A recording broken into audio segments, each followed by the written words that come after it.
नमस्कार दोस्तों, जय श्री कृष्ण, राधे राधे। दोस्तों, भगवान श्री कृष्ण वास्तुशास्त्र का विशिष्ट ज्ञान रखते थे। उन्होंने समय समय पर धर्मराज युधिष्ठिर को वास्तुशास्त्र का ज्ञान दिया। यह ज्ञान समस्त मानव जाति के लिए अत्यंत महत्वपूर्ण और कल्याणकारी है। भगवान श्री कृष्ण ने दो ऐसे पेड़ पौधों के बारे में बताया जिनका भवन की सीमा में होना दुख एवं दरिद्रता लेकर आता है।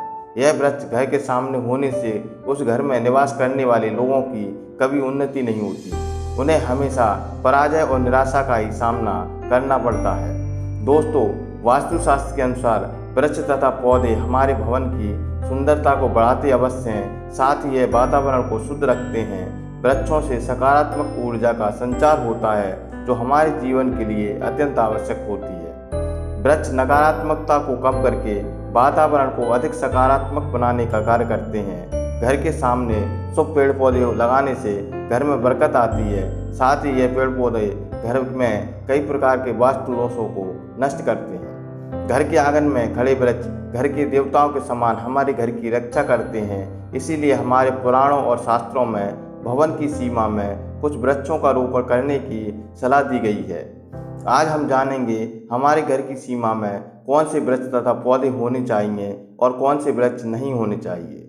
जैसे कुछ वृक्षों को शास्त्रों में शुभ बताया गया है, उसी प्रकार से वास्तुशास्त्र में अशुभ वृक्षों तथा पौधों का वर्णन मिलता है। इन वृक्षों का घर की सीमा में होना अशुभ और अमंगलकारी होता है। यह वृक्ष घर के सामने होने से दुख व दरिद्रता का सामना करना पड़ता है। इन वृक्षों के सानिध्य में रहने पर धन का नाश होता है और शत्रुओं में वृद्धि होती है। मनुष्य अपना मान सम्मान तक खो देता है। इसलिए यदि आपने भी जाने अनजाने में अपने घर के आंगन में अथवा घर के अंदर ऐसे वृक्ष अथवा पौधे लगाए हैं तो बिना देरी किए हुए उन्हें तुरंत हटा दें। तो चलिए जान लेते हैं मनुष्य को कौन से पेड़ लगाने चाहिए और कौन से नहीं। सबसे पहले है पीपल का पेड़।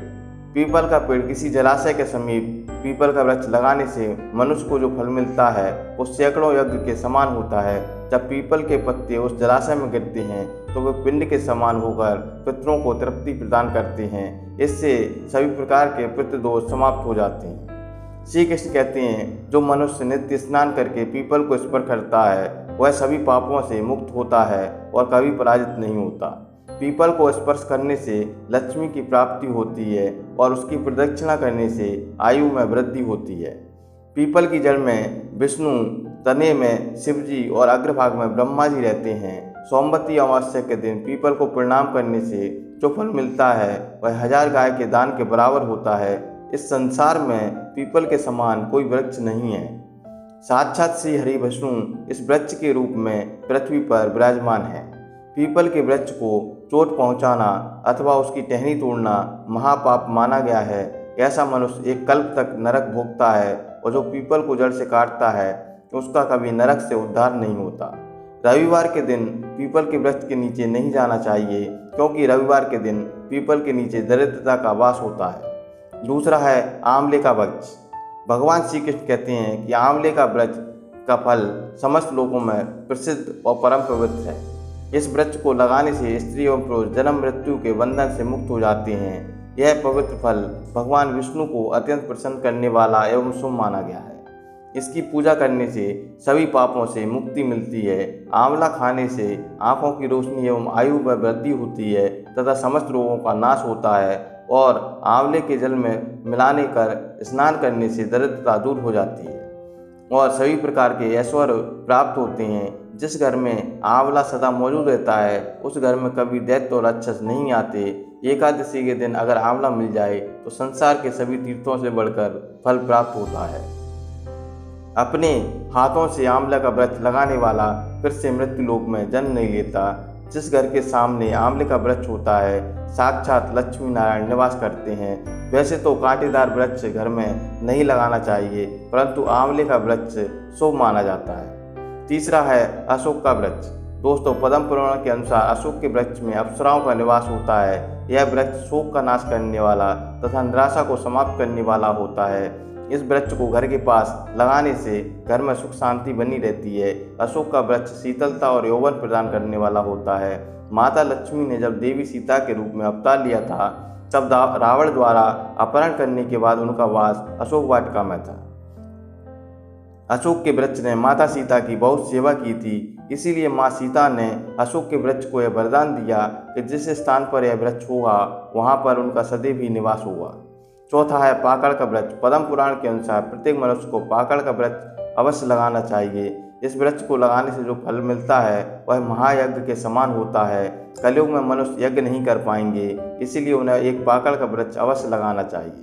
पांचवा है नीम का वृक्ष। पद्म पुराण के अनुसार नीम का वृक्ष लगाने से सूर्यदेव प्रसन्न होते हैं। नीम का वृक्ष आयु प्रदान करने वाला माना गया है। इसे घर के पास लगाने से नाना प्रकार के रोगों से छुटकारा मिलता है। माता लक्ष्मी को नीम के पत्ते अधिक प्रिय होते हैं, इसलिए वह नीम के वृक्ष में निवास करती हैं। घर के सामने नीम के वृक्ष का रोपण करने से धन संपत्ति की प्राप्ति होती है। छठवा है जामुन का वृक्ष। यदि कोई मनुष्य कन्या प्राप्ति की कामना करता है तो उसे जामुन का वृक्ष अवश्य लगाना चाहिए। पद्म पुराण के अनुसार जिस मनुष्य के घर के सामने जामुन का वृक्ष होता है उसके घर में कन्या का जन्म होता है, जो कुल का गौरव बढ़ाती है। सातवां है बेल का वृक्ष। पद्म पुराण के अनुसार बेल के वृक्ष में भगवान शिव और गुलाब में देवी पार्वती का निवास है, इसलिए अगर बेल के वृक्ष के पास गुलाब का पौधा लगाया जाए तो शिव पार्वती का आशीर्वाद प्राप्त होता है। उस घर में कभी दुख दरिद्रता नहीं आती, उस घर में कभी कोई अकाल मृत्यु नहीं होती और कोई स्त्री विधवा नहीं होती। आठवां है नारियल का पेड़। नारियल का पेड़ लगाने से पुरुष अनेक स्त्री का पति बनता है। नारियल किसी भी धार्मिक अनुष्ठान का आवश्यक अंग होता है।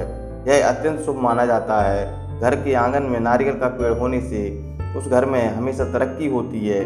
उस घर के सदस्यों को समाज में बहुत मान सम्मान प्राप्त होता है।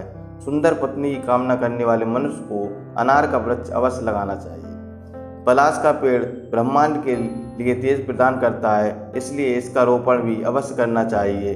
और वंश वृद्धि और संतान प्राप्ति की कामना करने वाले मनुष्य को अंकुल का वृक्ष अवश्य लगाना चाहिए। अगर मनुष्य किसी बीमारी से पीड़ित है तो उसे खैर का वृक्ष भी अवश्य लगाना चाहिए। खैर का वृक्ष लगाने से बड़े बड़े रोग नष्ट हो जाते हैं। यह वृक्ष आरोग्य प्रदान करने वाला होता है। मोगरे के पेड़ में गंधर्व निवास करते हैं, इसलिए इस पौधे का रोपण अवश्य अपने घर के पास करना चाहिए। मोगरे का पेड़ का रोपण करने वाले को हर कार्य में सिद्धि और शुभ फलों की प्राप्ति होती है। खासकर कला के क्षेत्र में काम करने वाले लोगों को यह पौधा अवश्य लगाना चाहिए। यदि किसी मनुष्य को चोर और लुटेरों का भय सता रहा है तो उसे अपने घर के पास बैत का वृक्ष अवश्य लगाना चाहिए। यह वृक्ष चोर और लुटेरों को भयभीत करता है और घर की रक्षा करता है। कटहल का वृक्ष पुण्य और लक्ष्मी प्रदान करने वाला होता है। इस वृक्ष का रोपण करने से दुख दरिद्रता समाप्त हो जाती है। केले का पेड़ भी बहुत शुभ माना जाता है। यह घर में सुख समृद्धि और खुशहाली लाता है। केले के पेड़ में भगवान विष्णु का वास होता है, इसलिए घर में केले के पेड़ होने से घर में धन की कमी नहीं होती। हर श्रृंगार के पौधे को परिजात भी कहा जाता है। इस पौधे की उत्पत्ति समुद्र मंथन के समय हुई थी और माता लक्ष्मी भी समुद्र मंथन से ही प्रकट हुई है, इसीलिए परिजात के पौधे का बहुत अधिक महत्व है। इसीलिए इस पौधे को अपने घर पर लगाते हैं तो माँ लक्ष्मी की विशेष कृपा प्राप्त होती है। उसको कभी भी ताड़ का वृक्ष नहीं लगाना चाहिए। ताड़ का वृक्ष संतान का नाश करने वाला होता है। जिस घर के पास ताड़ का वृक्ष होता है उस घर के संतानों की कभी उत्पत्ति नहीं होती। मनुष्य को कभी भी अपने घर के पास बहेड़े का वृक्ष भी नहीं लगाना चाहिए। इस पेड़ पर प्रेतों का वास होता है। जो मनुष्य बहेड़े का वृक्ष लगाता है वह प्रेत बन जाता है। इसके नीचे बैठकर कभी भी पूजा पाठ भी नहीं करना चाहिए। दोस्तों, वीडियो पसंद आए तो वीडियो को लाइक करें, शेयर करें, चैनल को सब्सक्राइब कर लें तथा बेल आइकन को अवश्य दबा दें। धन्यवाद।